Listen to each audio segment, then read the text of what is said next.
In this video, why your belt is slipping off, why your kit belt is making so much noise, the double-sided belt, and what to do about it. Late 90s, early 2000s Dodge Caravan can attempt to explain.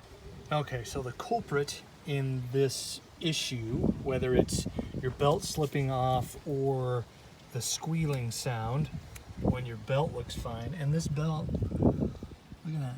This belt looks good. All right.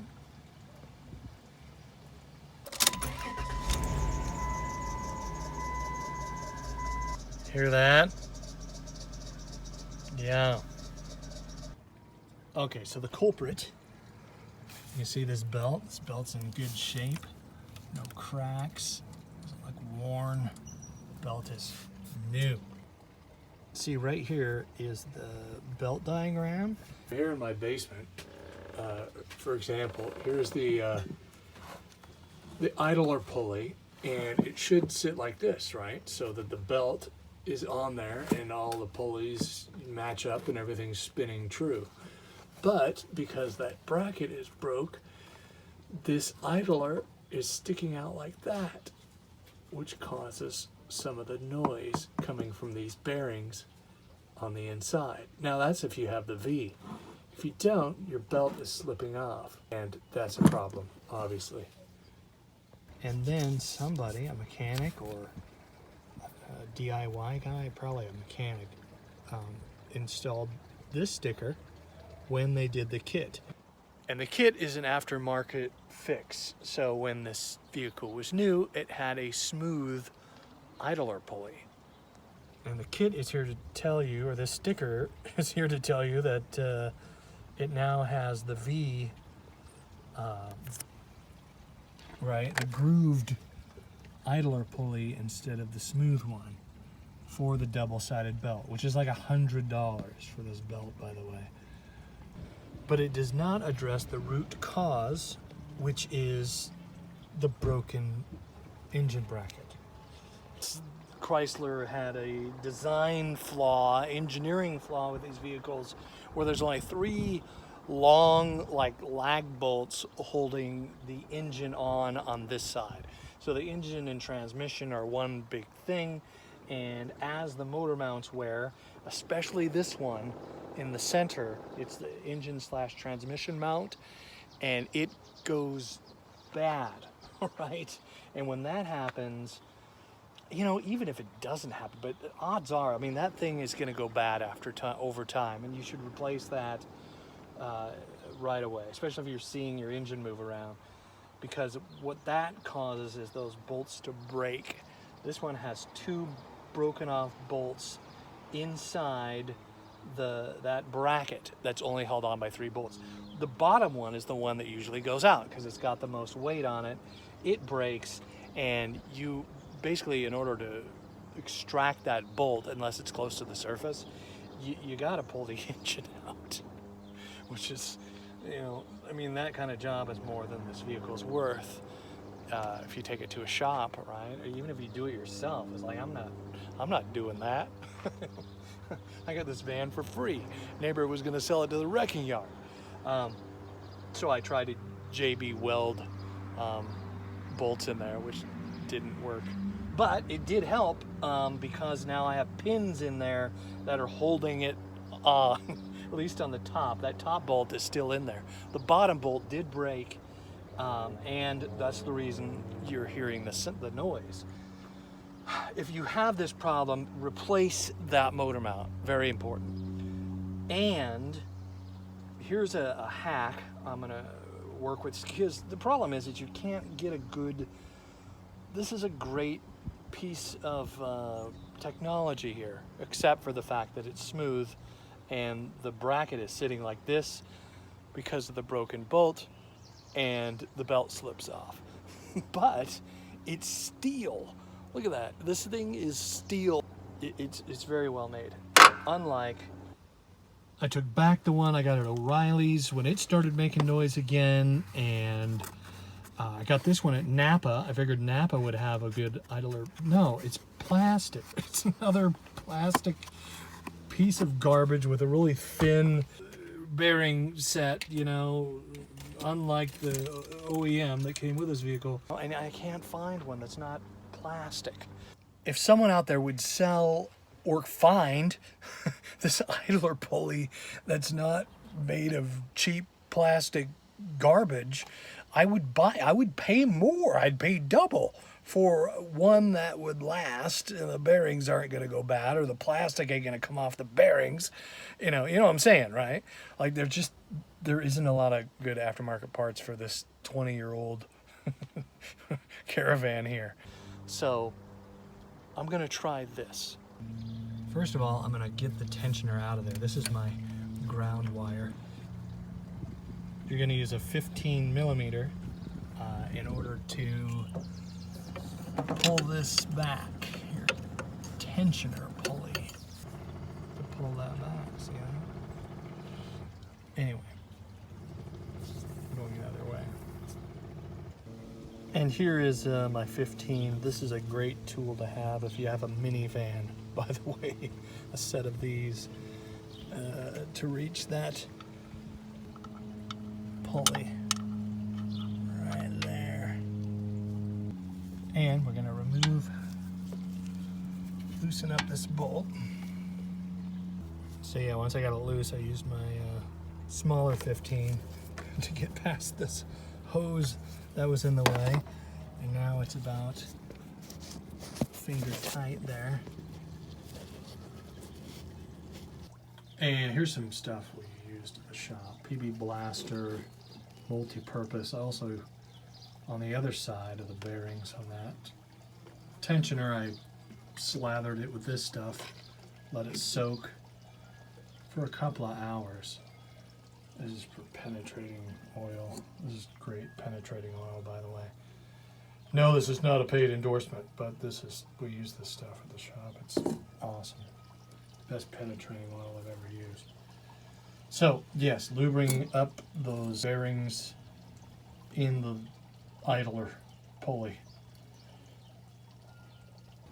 And reinstalling the lubed up tensioner.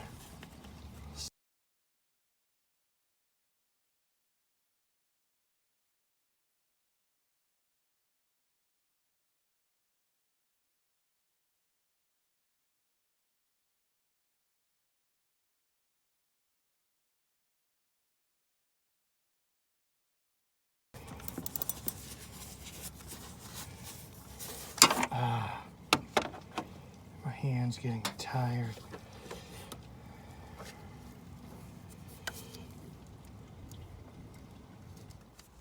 And, all right, start it up.